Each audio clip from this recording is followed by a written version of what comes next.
السلام علیکم۔ اسلامک بیانات حاصل کرنے کے لیے ہمارے چینل کو سبسکرائب کریں، شکریہ۔ مشکلات سے گھبرایا نہ کریں، ذہن بنا لیں کہ جس رب نے دی ہے وہی اللہ نجات بھی عطا فرمائے گا۔ انسان آسان ہو جاتا ہے۔ ہم لوگوں نے نا دور صرف سکھ کٹھے کرنے کے لیے لگا لی ہے، سکھ کٹھے کرنے کے۔ اگر ہم یہ ذہن بنائے نا کہ مشکل میرے اللہ کی طرف سے آئی ہے تو وہ مجھے آسانی بھی ضرور عطا کرے گا، تو پھر اللہ ضرور ہی آسانیاں عطا فرماتا ہے۔ اور جو مشکلات زندگی میں آتی ہیں نا، حضرت مولا علی شیر خدا رضی اللہ تعالیٰ عنہ کا بڑا خوبصورت فرمان ہے۔ حضرت علی فرماتے ہیں جب تجھے مشکل آتی ہے تو وہ تجھے رب کا پتہ بتانے آتی ہے، وہ تجھے اللہ کا پتہ بتاتی ہے۔ اس لیے کہ جب تو سارے اسباب کر لیتا ہے، جو ضرورت ہوتی ہے پوری کرتا ہے، تندرست ہو کے وہ کام کرتا ہے، پھر بھی کام نہیں ہوتا، تو اس کا مطلب ہے کرنے والا تو نہیں، کرنے والا کوئی اور ہے، جو کام کرنے والا کوئی اور ہے۔ تو عزیز بھائی یاد رکھیں، ہر مشکل کے ساتھ اللہ نے آسانی رکھی ہوتی ہے۔ اگر اللہ تبارک و تعالیٰ بیماری عطا کرے تو اس کے ساتھ اللہ پھر جو تندرستی دیتا ہے وہ بھی بڑی اعلیٰ ہی عطا فرماتا ہے۔ اگر اللہ کبھی غربت دے تو پھر اس کے بعد جو اللہ تعالیٰ آسانی دیتا ہے وہ بھی بڑی اعلیٰ ہی عطا فرماتا ہے۔ اگر کہیں سے آپ کو دکھ ملتے ہیں تو پھر جب سکھوں کا وقت آتا ہے تو پھر گنے نہیں جاتے۔ یاد رکھیں، مشکلات کے پہلو میں آسانیاں ہوتی ہیں، اور جس آدمی کو مشکل آتی نہیں، میرے نبی کریم سید عالم صلی اللہ علیہ وسلم نے فرمایا مومن کو جو مشکل بھی آتی ہے اللہ اس کی برکت سے اس کے گناہوں کو معاف فرما دیتا ہے، اللہ اس کی برکت سے اس کے گناہوں کو معاف کرتا ہے۔ یہاں تک کہ حضور نے فرمایا میرے مومن کو کانٹا بھی چبھے تو اللہ تعالیٰ اس کی مشکل کو آسان فرما دیتا ہے۔ دو بزرگ بیٹھے تھے، ایک حضرت احمد رحمت اللہ علیہ اور ایک حضرت شرف الدین منیری رحمت اللہ علیہ۔ تو حضرت شرف الدین منیری کہنے لگے کہ دوست اصل میں وہ ہوتا ہے جو دوست کی طرف سے آنے والی تکلیف پر صبر کرے، جو اللہ کی طرف سے آنے والی تکلیف پہ صبر کرے وہ اللہ کا محبوب ہوتا ہے۔ تو حضرت احمد فرمانے لگے نہیں، مجھے تیری بات کی سمجھ کوئی نہیں آئی، صبر کرے وہ اللہ کا دوست ہے، مصیبت پہ صبر کرے۔ تو کہا جناب پھر اگر نہیں سمجھ آئی تو آپ بتا دیں اللہ کا دوست کون ہے؟ تو آپ فرمانے لگے جو محبوب کی طرف سے آنے والی مصیبت کو اس کا تحفہ سمجھ کے قبول کرے وہ اصل دوست ہوتا ہے۔ اس کا تحفہ سمجھ کے قبول کرے، اپنے رب کا تحفہ سمجھے، مالک کا تحفہ سمجھے کہ اس نے مجھے تحفہ دیا ہے، مجھے کسی مشکل میں ڈالا ہے۔ تو رب کریم بلا مثال و بلا تشبیہ سمجھانے کے لیے اللہ جب کسی کو مشکل میں ڈالتا ہے، کافروں کو تو اس نے موجیں کرائی ہوئی ہے، بڑی بڑی سہولتیں دی ہوئی ہے، مشکل میں ڈب بھی ڈالتا ہے، اپنے نیک بندوں کو ہی ڈالتا ہے۔ نمرود اور فرعون کے پیروں میں کانٹا بھی نہیں چبھتا تھا، ان کو تکلیف نہیں آتی۔ دکھ تو اچھے ہوتے ہیں، دکھ تو پیارے ہوتے ہیں، اور دکھوں کے بعد جو اللہ آسانی دیتا ہے اس آسانی کا پھر کیا ہی کہنا۔ اس حضرت ایوب علی نبینا علیہ الصلوۃ والسلام بیمار رہے، 60 سال اللہ نے تندرستی دی۔ کتنے سال بولے؟ 60 سال، غور کرنا بات پر، 60 سال علیل رہے، پھر بیمار ہو گئے، 18 سال ہو گئے بیمار ہوئے۔ زوجہ کہنے لگی دعا کر لیں آپ کو اللہ صحت دے دے۔ ہمیں اگر کوئی بندہ پوچھ لینا کہ بھائی کبھی کوئی خاص بات تو سناؤ، تو ہم جو ساری زندگی سکھ کے ساتھ سوئے ہوتے ہیں وہ بات نہیں سناتے، وہ جو ایک رات درد سے نیند نہیں آتی اس رات کا قصہ سناتے ہیں، کہتے ہیں وہ میرے الٹے دانت میں درد تھا تو میں ساری رات سو نہیں سکا۔ او بھائی جو ساری زندگی سویا ہے اس کا تو ذکر نہیں کر رہا، ایک رات جو تجھے نیند نہیں آ رہی۔ کسی سے پوچھا جائے، ڈاکٹر کہتے ہیں 360 ہڈیاں ہوتی ہیں وجود میں، کسی سے پوچھا جائے نا تیرا کیا حال ہے تو 359 ہڈیوں کا ذکر نہیں کرتا، جس گھٹنے میں درد ہے اس کا ذکر کرتا ہے، کہتا ہے یہ گھٹنے میں بڑی درد ہے۔ او بھائی باقی 359 ٹھیک ہے نا، ان کی بھی تو کوئی بات سنانا۔ تکلیف کسے آتی تھی؟ اللہ کے نیک بندوں کو تکلیف آتی تھی۔ حضرت رابعہ بصریہ جب تک زندہ رہی تب تک بیمار رہی، جس دن طبیعت ٹھیک ہوتی تو کہتی اے اللہ تو کہیں مجھ سے ناراض تو نہیں ہو گیا، تو کہیں ناراض تو نہیں مولا جب تو مجھے تکلیف دیتا ہے تو میں رو کے تیری عبادت کرتی، جب مجھے دکھ ہوتے ہیں تو میں سجدے میں تڑپتی، اور خدا بندہ اب تو میں سکھی ہوں، موج میں ہوں، مجھے رونا ہی نہیں آ رہا، تو خدا بندہ تو کہیں ناراض تو نہیں ہو گیا مجھ سے۔ حضرت رابعہ بصریہ رحمت اللہ علیہ کے پڑوس میں ایک نوجوان رہتا تھا، آپ کے پڑوس میں، تو وہ جب جو محلے میں بچے رہتے ہیں نا گاؤں میں، ان کا پتہ ہوتا ہے، پڑوسی تھا تو 34-35 سال نوجوان کی عمر ہو گئی، کبھی بیمار نہیں ہوا۔ ایک دن اس کی طبیعت علیل ہوئی، سر میں درد ہوا تو اس نے پٹی باندھ لی سرخ رنگ کی، باہر نکل کے آیا۔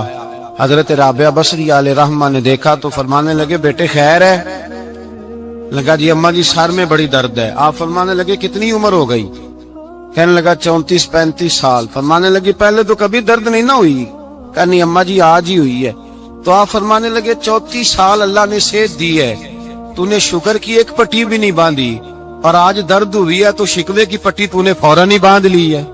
کچھ شکر کی پٹی بھی باندھنی چاہیے۔ حضرت ایوب 18 سال بیمار رہے، زوجہ کہنے لگی دعا کر لو، تو آپ فرمانے لگے بی بی سے کہ صحت کتنی دیر رہی؟ اس نے کہا 60 سال۔ تو آپ فرمانے لگے ذرا بیماری کو بھی 60 سال گزر لینے دو، پھر دعا بھی کر لیں گے۔ یہ دعا کی، اللہ یہ لفظ کہے، اللہ نے صحت دے دی، تندرستی آ گئی۔ ایک دن گھر میں بیٹھے بیٹھے زوجہ کہنے لگی کہ ایوب یہ بتاؤ دکھ اچھے کہ سکھ؟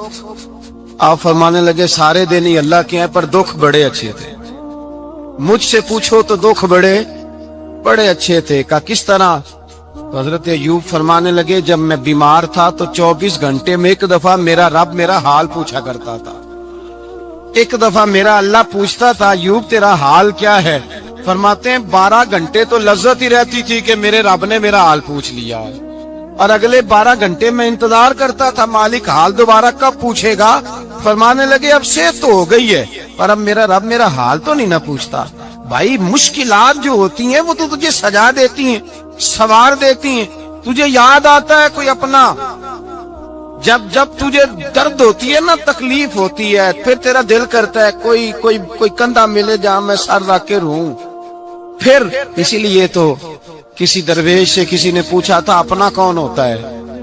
تو کہا جو تجھے دکھ کے وقت یاد آئے وہ تیرا اپنا ہے، جو تجھے عین آزمائش کے وقت یاد آئے اور تجھے اس کا نمبر فوراً تیرے موبائل پہ چلنے لگے وہ تیرا اپنا سجن ہے، جس کو تو دکھ کے وقت یاد کرے۔ تو بھائی مشکلات کے بعد جو اللہ آسانی دیتا ہے، حضرت ابراہیم کو آگ میں بھی پھینکا گیا، حضرت ابراہیم علیہ السلام کو ستایا بھی گیا، نکالا بھی گیا، لیکن جب ان مشکلات سے گزرے تو میرا رب فرماتا ہے وَإِذِ ابْتَلَىٰ إِبْرَاهِيمَ رَبُّهُ بِكَلِمَاتٍ فَأَتَمَّهُنَّ قَالَ إِنِّي جَاعِلُكَ لِلنَّاسِ إِمَامًا۔ کہا جب ابراہیم پورے اترے تو پھر ہم نے انہیں امام بنا دیا۔ یا اللہ کس طرح کی امامت دی؟ فرمایا میں نے اتنی اعلیٰ شان عطا کی ہے کہ اپنے لاڈلے رسول کو جناب ابراہیم کی نسل میں پیدا فرما دیا ہے، میں نے مصطفیٰ کو ان کی نسل میں پیدا کر دیا، قیامت تک کے لیے ان کا وقار بڑھا دیا۔ اللہم صلی علی محمد وعلی آل محمد کما صلیت علی ابراہیم وعلی آل ابراہیم، ان کی عظمت بڑھا دی، اس لیے کہ جب وہ آزمائش سے گزر کر کے آئے پھر جو آسانی دی۔ میرے نبی پاک صلی اللہ علیہ وسلم نے دین ابراہیمی کی بہت ساری چیزوں کو رکھا، کہا میں ملت ابراہیمی پہ ہوں۔ جب کوئی مشکلات کو عبور کر کے آتا ہے، جب کوئی تکلیفیں سہ کر کے آتا ہے، اس کے لیے جو اجر ہوتا ہے، اس کے لیے جو پھر اللہ کتنی ذرا بڑی توجہ کیجئے گا۔ لوگ سمجھتے ہیں فلاں آدمی مشکل میں ہے تو شاید مشکل میں ہی رہے گا، فلاں آزمائش میں ہے تو شاید میرا اللہ فرماتا ہے ایک مشکل دے کے میں 2 آسانیاں بھی دوں گا۔ تم مشکل دیکھ رہے ہو، مشکل نہ دیکھو، وہ جو اس کو بعد میں آسانی آنے والی ہے، اور ڈبل جو میں اس پر نعمت کرنے والا ہوں اس کو دیکھو۔ حضرت یوسف کو بھائیوں نے کنویں میں ڈال دیا تھا، اور جب کنویں سے نکلے تو مصر کے بازاروں میں بکے، اور پھر زلیخا نے الزام لگایا تو حالات بگڑ گئے، حضرت یوسف کو جیل جانا پڑا۔ کتنی کٹھن زندگی تھی، لیکن میرے مالک کو کچھ اور ہی منظور تھا۔ کنویں میں گرنے والے، بازار میں بکنے والے، جیل میں جانے والے، الزام لینے والے جناب یوسف کو رب کریم نے اسی مصر کا بادشاہ بنا دیا، اللہ پاک نے اسی مصر کا حکمران بنا دیا۔ یاری تیری سونا پر ازمیشاں تیریاں اگ، اے سونا پرکھیا جاوند آئی پہلو نال اگاں دے لگ۔ اس کے لیے تھوڑا سا جتن کرنا پڑتا، تھوڑے کٹھن حالات سے گزرنا پڑتا، تھوڑی آزمائشوں کا روپ دیکھنا پڑتا۔ ہم چاہتے ہیں کہ ہمیں چھیڑے کوئی نہ کوئی تکلیف نہ آئے، کوئی آزمائش، یہ ہو نہیں سکتا میرے بھائی۔ نامی کوئی بغیر مشقت نہیں ہوا،